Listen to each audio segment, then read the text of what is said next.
It's definitely a different kind of year for computing in 2020 with the pandemic happening. Obviously, a lot of businesses have been transitioning to a work from home environment, and this has definitely pushed the market to an upwards trajectory in terms of demand. Regardless, the progress in computing is ongoing, and the much anticipated release from AMD landed on this year's laptops. The company has been doing so well with their CPUs, with their Ryzen lineup and the third generation Ryzen processors being based on the Zen 2 architecture, which are definitely a winner. Transitioning them to to notebooks means that laptop makers will have the option of the 7 nanometer part, which on paper sounds exceptionally good on an efficiency and thermal perspective. That being said, we have the Lenovo Legion 5 in the lab today, and just a bit of history. Lenovo has totally changed how they treat their gaming laptops over the years, but something they stayed loyal to was their commitment to a professional design. Way back with the Y700 series all the way to the Y740 and the Y540, they have stayed with that design. So as you can see with the current models that we have right now, the Legion 7 and the Legion 5, all of these models feature a rather nondescript design, very professional, and that's quite unlike most of the other gaming models out there in the market right now. Focusing on the design of the Legion 5, we have this clean looking design overall. This is the second year that we're actually seeing this design, but Lenovo made some subtle changes, namely the logo on the side. It has a touch of pearlescent to it, so there's a little shimmer going on, and I think I didn't see this metal badge before. And again, as I mentioned, they are subtle changes. Other than that, the case dimensions are the same, and the overall exterior is pretty similar. Now, this particular model is available in an AMD and Intel variant, both of which have various configuration, and that's what ultimately influences weight. Moving over to the ports, we have the majority of the ports at the back, which is really convenient for me personally. The smart thing here is that Lenovo was actually nice enough to have a USB port on the right for a mouse and have the audio port on the left edge, as well as another USB port, which gives it a really distinguished layout. The rear ports include a DC input, an HDMI port, a USB Type-C port, and a full RJ45 LAN port. That last part is an excellent addition for gamers that don't want to compromise a stable wired connection, although the Legion 5 is equipped with a 2x2 Wi-Fi 6 connectivity for demanding users that prefer wireless. Our sample for this review is the Lenovo Legion 5 15AR805. This particular model is armed with a Ryzen 5 4600H and a GTX 1650 graphics card. It's got a single stick of DDR4 3200 memory and a 512GB M.2 NVMe SSD. Other configurations feature options for the CPU up to a Ryzen 7 4800H and an RTX 2060 graphics card. For display options, we have 1080p, but Lenovo offers models with 60Hz, 144Hz, and 120Hz as well. The one we have right here is the 120Hz model, and it is rated with a lower brightness rating, but I really don't mind it for gaming, although some may want something brighter. Also, it seems to be a concern when trying to nail down details in multimedia work. The keyboard is decent and features a white backlight. RGB lovers be warned. Regardless, the keyboard design is good enough for gaming with a satisfactory tactile feedback. The keys are large enough, and Lenovo manages to squeeze a number pad with a decent layout. The touchpad is a bit different on this model versus last year's design. The design of the touchpad is now a unified design, so there's no more separate buttons. I like this design personally. It's cleaner overall and provides more surface area for longer glides. Rounding up peripherals, last up is the speakers. Lenovo partners with Harman for the speakers on the Legion 5. As expected from a gaming laptop, it is quite loud, but nothing too distinct or revolutionary. But for movie watching or a meeting presentation, it's going to be good enough. Prior to this review, I'm particularly aware of the hype surrounding this product, particularly for its price, as well as the better overall performance value it has when compared to its Intel counterpart. I was particularly looking to focus on the gaming aspect, but many readers were interested about the Legion 5 as a multimedia workstation, particularly when it comes to Adobe Photoshop or Adobe Premiere. So, before we start our benchmark, let's just run through the specs pretty quickly. This is going to be a mouthful. Our Legion 5 sports an AMD Ryzen 5 4600H 6-core 12-thread CPU. It's complemented by a single stick of 8GB DDR4 3200 with 512GB NVMe SSD for storage. Last up, the graphics card is a NVIDIA GTX 1650 graphics card. Going straight to productivity benchmark, the Legion 515 AR805 scores 470 in Puget Bench for Photoshop. To put this thing into context, a Ryzen 5 3600 desktop CPU will perform roughly around 700 points for this benchmark. Memory plays a big role for Adobe software, and comparable unit with a 16GB of RAM scores 600 plus points, which suggests that to be able to maximize the Legion 5 for multimedia work, a 16GB RAM upgrade is recommended. For Adobe Premiere, we have a score of 439 points, and cross-referencing that with a desktop configuration, we see that the Ryzen 5 3600 peaks around 750 plus points, with the graphics card and memory helping increase overall scores. For people working with web graphics primarily, as well as 1080p video, the specs are somewhat good enough, but if you do large-scale print or photos as well as 4K video with a lot of plugins, I suggest getting a memory upgrade. We now move on to games. I'll leave this one up to you. Take note that these are benchmarked using the maximum settings for each game at 1080p. To find out more about my benchmark methodology, please click the link down at the description for Back to Gaming's benchmarking methodology.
has a thermal mode switch where you press function Q and you toggle between 3 fan speed settings.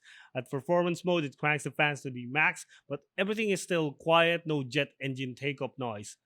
This particular Legion 5 model goes for around 52,995, and if you're into casual esports games and if you're willing to drop eye candy on AAA games, this model should suffice. For people that want to do a bit more multimedia, I strongly urge to either get a memory upgrade or get the higher CPU models. If you're particularly looking at this price range and comparing it to similarly spec models from the other companies, I have to add that Lenovo has a 3-year premium care warranty, which should add some extra peace of mind. Before I end this video, I want to go off script a bit and just say with the things going right now with COVID-19 and with all that's happening, if you can afford something lavish, then go for it. But for those that are hinging their careers on a laptop purchase that will help them through the pandemic, not just for work, but de-stressing as well, sometimes something like this makes more sense. So there you go, the Lenovo Legion 5. Hit me up in the comment if you have any questions, and make sure to subscribe and follow me on social media. This has been your boy Boss Mac of BackToGaming.com, and I will see you guys on the next one. Peace.